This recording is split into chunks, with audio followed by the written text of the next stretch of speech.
Molt bon dia, alumnes de robòtica. Avui anem a fer la pràctica 3 i anem a realitzar un projecte que es va anomenar el cotxe fantàstic. Per què es va dir així? Doncs perquè anem a fer les llums que esteu veient en la part davantera d'este cotxe. D'acord? Este cotxe pertany a una sèrie molt famosa que va arribar a finals dels 80 a Espanya. D'acord? Era una sèrie americana, qui era el personatge principal, que era un home, que amb l'ajuda d'este cotxe que tenia un ordinador amb intel·ligència artificial ajudava els pobres o a la gent que ho necessitava de les injustícies. D'acord? I res, va ser tan famós i va tindre tant d'èxit al nostre país que es va convertir pràcticament en una icona dels anys 90. Aleshores anem a realitzar en 5 LEDs este moviment d'esquerra a dreta, d'acord? Que tenia el cotxe fantàstic. Val? Com veieu, necessitarem els circuits. L'objectiu final serà un projecte semblant a este. Per a que el vegeu, el vaig fer jo l'altre dia i ja veureu l'aspecte final. Ha de tindre 5 LEDs connectats a una sola resistència i connectats a l'Arduino. I els anirem encenent, primer el de l'esquerra, quan s'apagui este el de la dreta, quan s'apagui este el de la seva dreta, i així d'anada i tornada. Hem de fer esta encesa, ho farà l'efecte, d'acord, del cotxe fantàstic. Val, anem a començar, creem un nou circuit en el Tinkercad Circuits, que ja el sabeu fer funcionar de l'altre dia. Enhorabona, perquè la majoria dels alumnes que m'ho heu entregat ho teniu perfecte. Arrastrem l'Arduino, arrastrem la placa protoboard i anem a traure solament una resistència. La traguem així fora, no fa falta que la connectem a la protoboard i anem a traure els 5 LEDs. Avui no fa falta que els canviem de color, poden ser tots rojos, perquè en el cotxe fantàstic eren tots rojos. Es connectem un al costat de l'altre. Recordeu que els LEDs tenen dues potes, l'ànode i el càtode. El càtode és el negatiu i l'ànode és el positiu. Aleshores, tots els LEDs els anem a connectar al bus de dalt, que com veieu tots els punts estan connectats. Els càtodes és la pota curta dels LEDs. Connectem este també a la pota curta dels LEDs, al bus, i esta pota curta també al bus. D'acord? Per tant,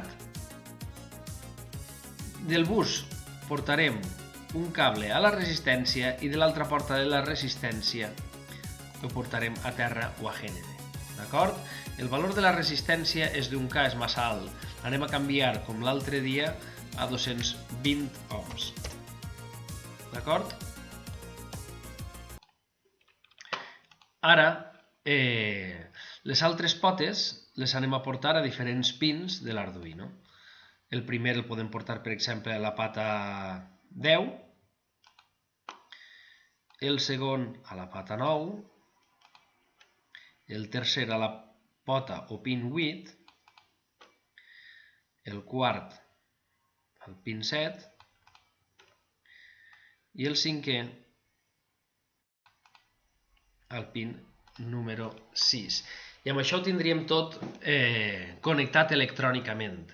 D'acord? No fa falta que li posem una resistència en sèrie a cada LED, perquè com no s'enxufen tots a la vegada, sinó que es van enxufant un a un, la corrent ja passa sempre a través de la resistència que està connectada al GND i ja el protegeix d'una sobrepotència. D'acord? Tindrà una vida més útil, com parlàvem en la pràctica 2. D'acord? Doncs res, una vegada tenim la part electrònica connectada, li donem a aquest botó i anem a programar. Ho anem a programar en blocs. Sí?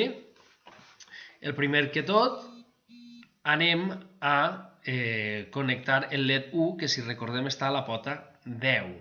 Aleshores, anem a definir el passador en la pota 10 i alta era com un high, d'acord? Que hem fet en classe. Aleshores, això significa que la pota 10 l'anem a engegar. D'acord? Anem a ficar-li de moment un segon no. Anem a ficar-li, si li doneu el desplegable, podem triar milisegons i li anem a posar 300. D'acord? Ara, la pròxima targeta, el pròxim bloc, ha de ser, han passat 300 milisegons, aleshores el 10 l'apaguem i al mateix temps que apaguem el 10 tindrem que engegar el del costat, d'acord? Que és la pota o pin 9. Ens esperem altra vegada 300 milisegons, sí? I seguim fent el mateix. Ara agafem este bloc i apaguem el 9 i engeguem el 8. Sí? I així seguirem fins a engegar el 6 i tornarem cap amunt, fins al 10 altra vegada. Recordeu que les llums han d'anar cap a la dreta i després han de tornar cap a l'esquerra. D'acord? Per tant, vos ho deixo així i sé que sereu capaços d'acabar la programació, perquè a més en classe ja farem una cosa molt semblant. Si vos pareix que és lent el canvi, podeu canviar este temps. Recordeu que tindreu molts delays, moltes esperes d'estes, i en volta de ficar 300 cada vegada, podeu posar una variable, d'acord? Podeu posar una variable i canviar-la solament una vegada. Si vos interessa fer això, es pot fer de la següent manera. Se crea una variable que li diguem temps, d'acord? I definim temps, per exemple, en 300. Val? I aleshores definim temps en 300 i en volta, ara temps val 300 i en volta de ficar així 300 posem temps així dins, d'acord? I com temps val 300 sempre el delay, este retard, serà d'aquest valor. I aleshores, si volem que sigui més ràpid i posem 100, solament ho tindrem que canviar així dalt i en totes les altres esperes o en tots els altres delays ja ho tindrem canviat solament fent el canvi dalt. No fa falta que ho canviem en cada bloc taronja. Val? Doncs quan tingueu la programació, inicieu la simulació i m'envieu un vídeo com l'altra vegada per a que veig allò que estiga fet. D'acord? Recordeu, si vos interessa, mireu, vos vaig ensenyar una altra cosa. Si vos interessa, així tenim la programació de blocs. Si li doneu així, veieu que passa aquesta programació en blocs a programació en C++, que és la que estem treballant en classe, i tenim exactament el mateix. Tenim en la zona del setup, la funció setup, tenim que dona d'alta la pota 9, la pota 10 i la pota 8,